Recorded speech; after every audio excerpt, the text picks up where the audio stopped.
Hi, God's morning, everyone. This is Pastor Grace from Freedom Fellowship Church International here in Quezon City. So, we'd like to greet every one of you. God's morning. I cannot believe, no, it's already April 21. So, it's 9 days, actually 10 days. And then it's the end of April. And then training comes. So are you excited? We are excited for the training that will be in Pampanga in General Santos City. That will be this May, and we're actually excited to see Pastor Chris again and to hear um what God has in store for us, through her. So praise God. We continue to pray and declare that Pastor Chris will be in the perfect health and divine health as she travels here in the Philippines. Um, she'll be arriving in Manila and in no time, hindi na eto na naman na hindi na naman siya makakapag-adjust sa time zone ng Pilipinas, and she has to start immediately the training on May 2nd in Pampanga. So we hope that we will see you there. It will be in Waymaker Church. So the announcement is already in our Facebook page. There's a link where you could register. So the training is for pastors and leaders of ministries, and you can actually get in touch with us if you have questions.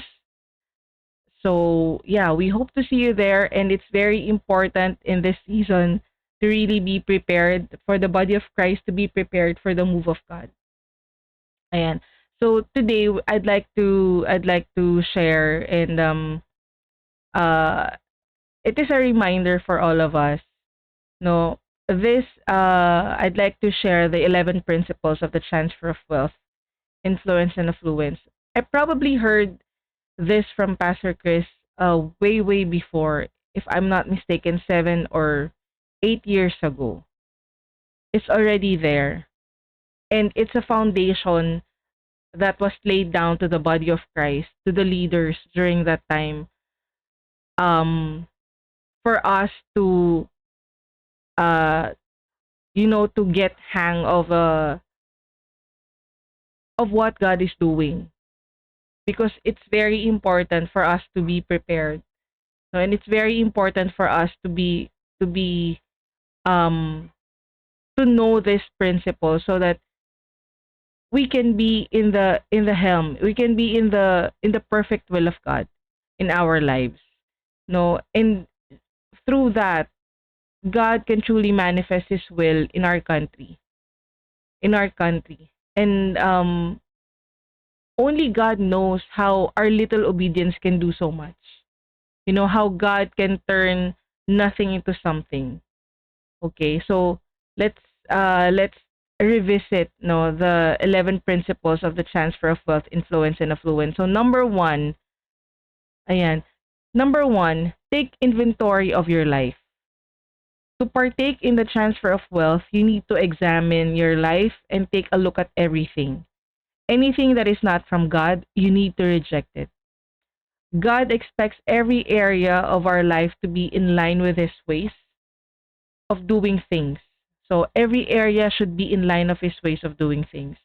We cannot afford compromises in any area.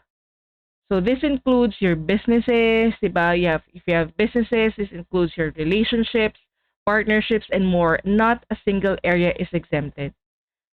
So you really have to take a look, no, in every area of your life, because only you know that. Only you and God know that.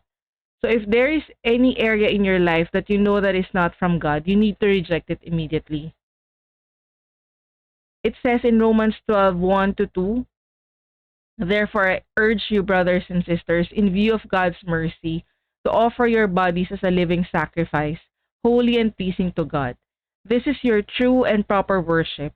Do not conform to the pattern of this world, but be transformed by the renewing of your mind.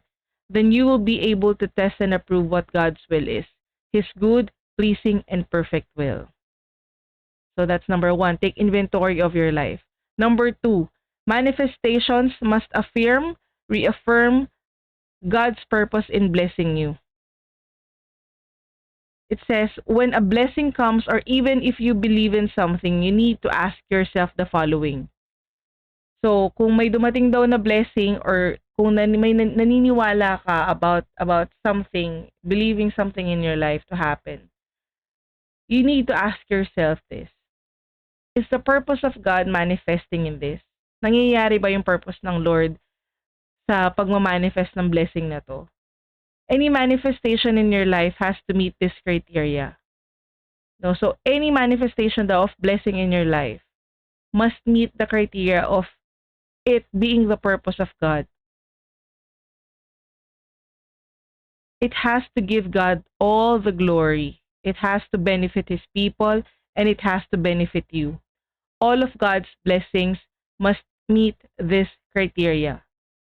Lagi namin sinasabi to that the litmus test of God's blessing in your life is that first, it gives Him glory. Second, it benefits you. Third, it benefits God's people. And a good example of this is the call of Abraham in Genesis 12. You know, the Lord has said to Abraham, go from your country, your people, and your father's household to the land I will show you. I will make you into a great nation, and I will bless you.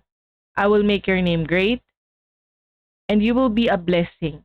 I will bless those who bless you, and whoever curses you, I will curse. And all peoples on the earth will be blessed through you. That's in Genesis 12, 1-3.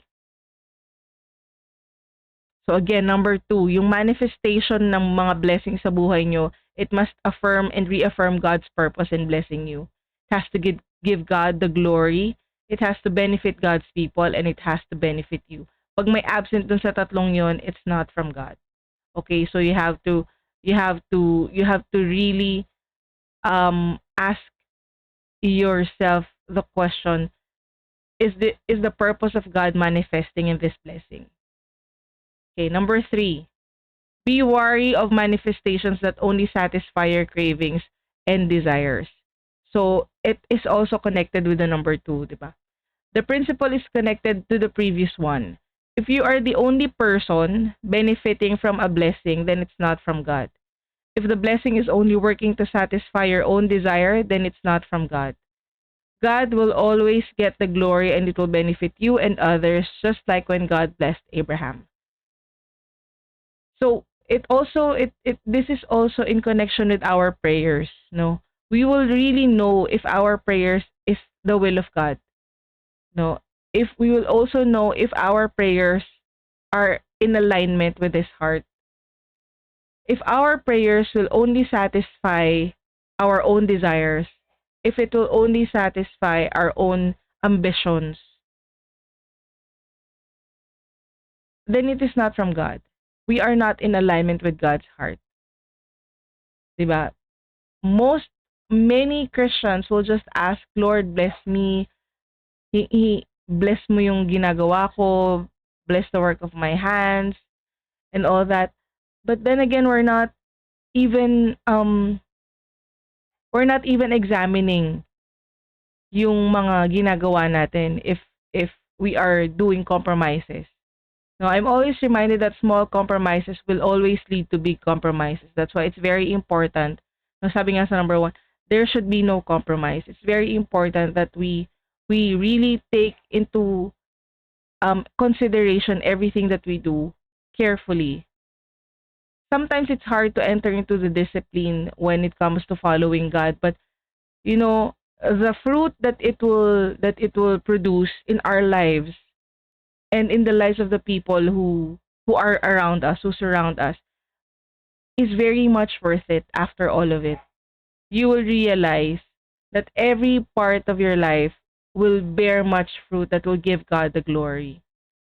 And it will benefit God's people, and it will benefit you. Number 4, do everything you can do.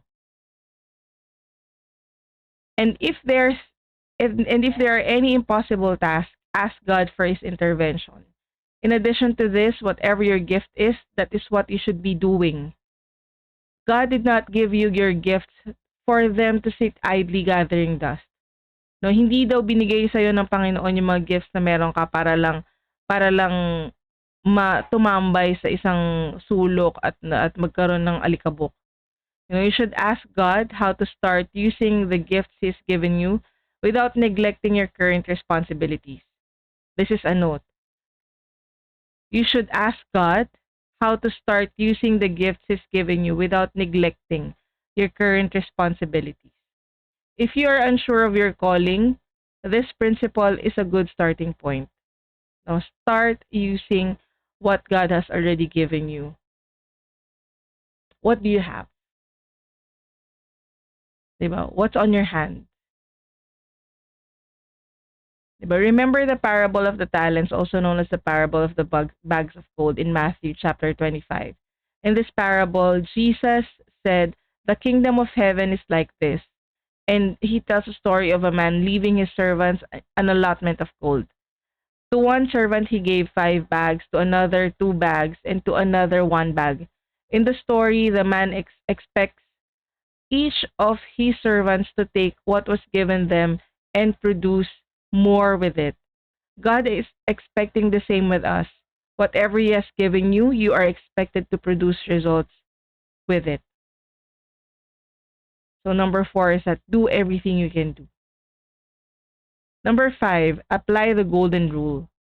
So, in everything, so this is in Matthew 7:12. So, in everything, do to others what you would have them do to you.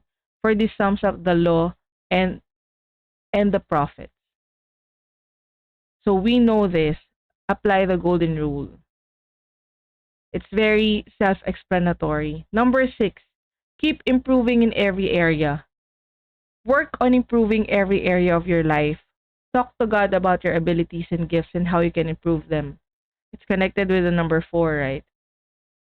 So it says in Luke 16:10, whoever can be trusted with very little can also be trusted with much.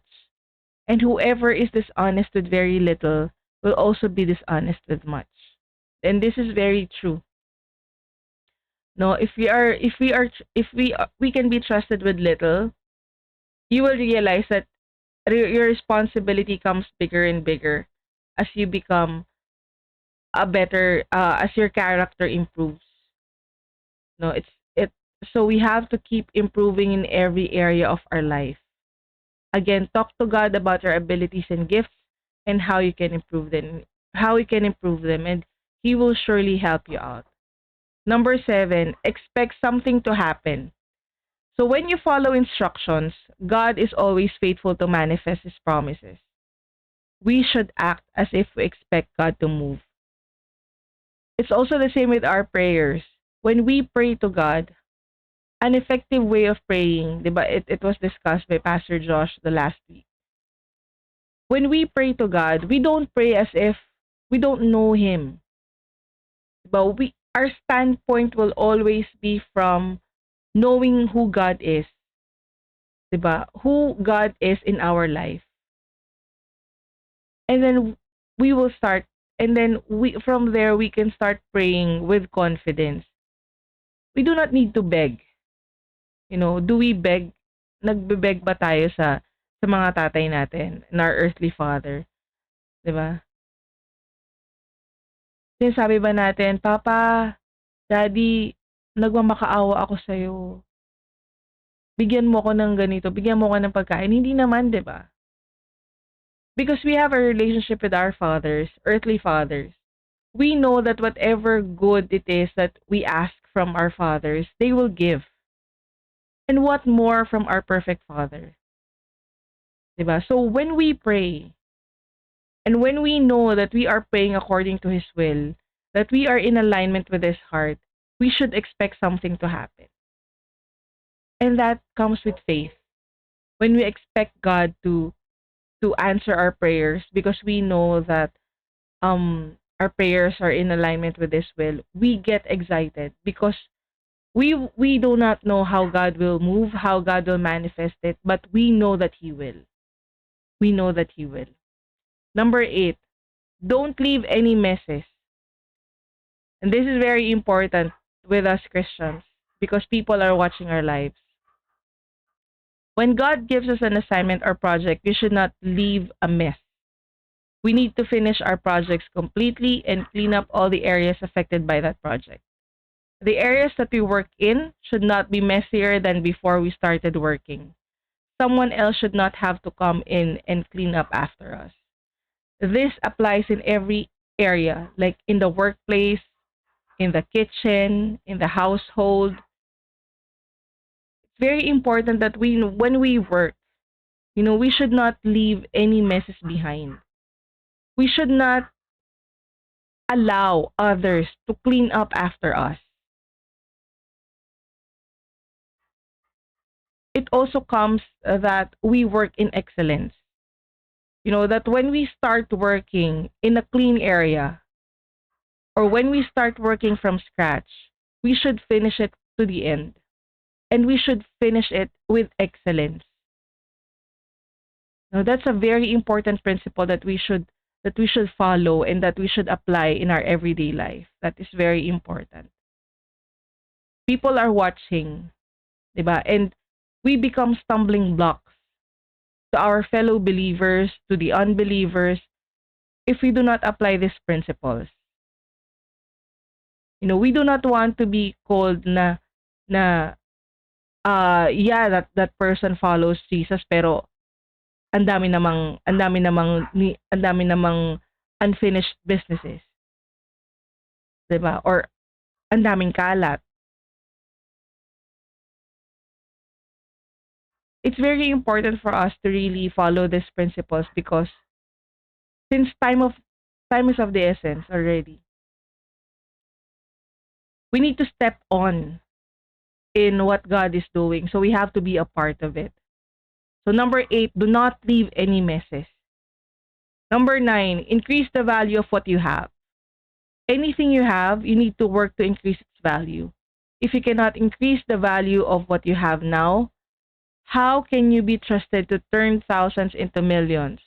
It's also the same with the previous one wherein it says, um, keep improving in every area.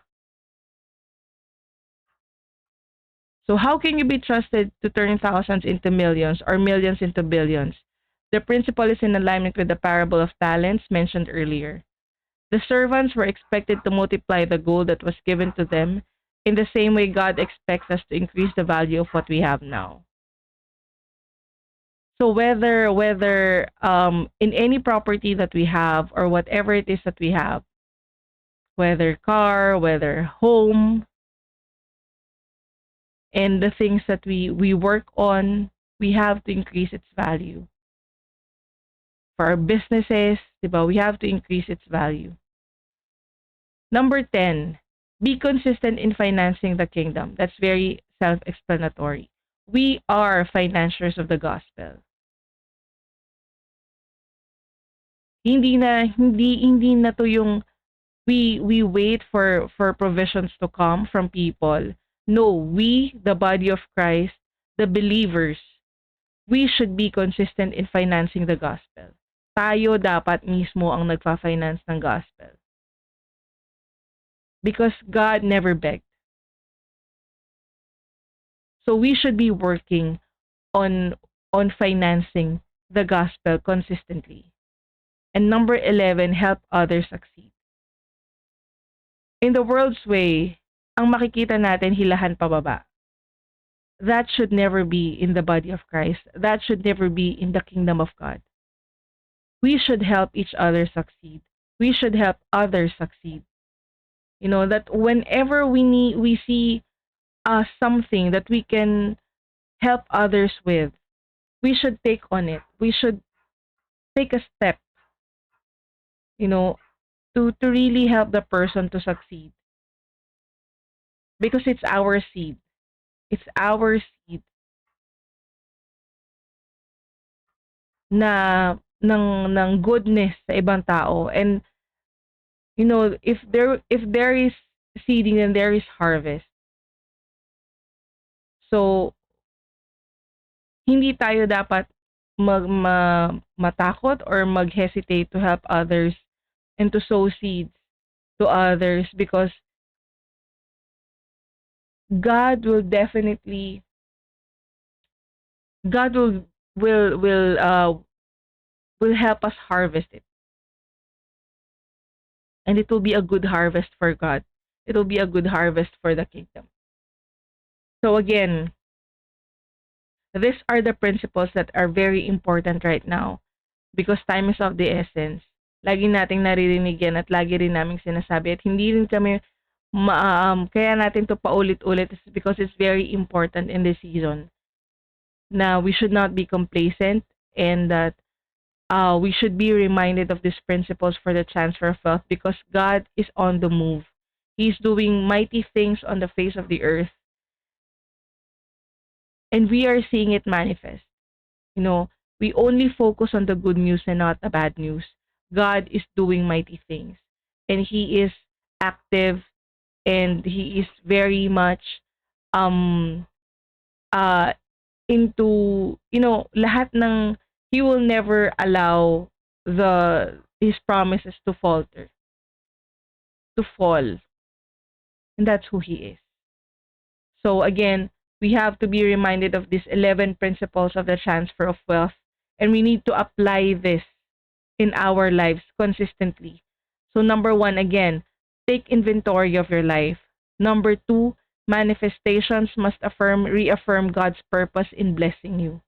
Number 3, be wary of manifestations that only satisfy your cravings and desires. Number 4, do everything you can do. Number 5, apply the golden rule. Number 6, keep improving in every area. Number 7, expect something to happen. Number 8, don't leave any messes. Number 9, increase the value of what you have. Number 10, be consistent in financing the kingdom. And number 11, help others succeed. So, dear Heavenly Father, we thank you for today. We thank you, Lord, for reminding us of these principles that we need to apply to our lives. Father, we thank you for the things that you're doing. We thank you for the things that you have done. And we thank you for the things to come, Lord God. Maraming salamat, Panginoon. And we continually declare, Lord, that the Philippines is turning around for righteousness.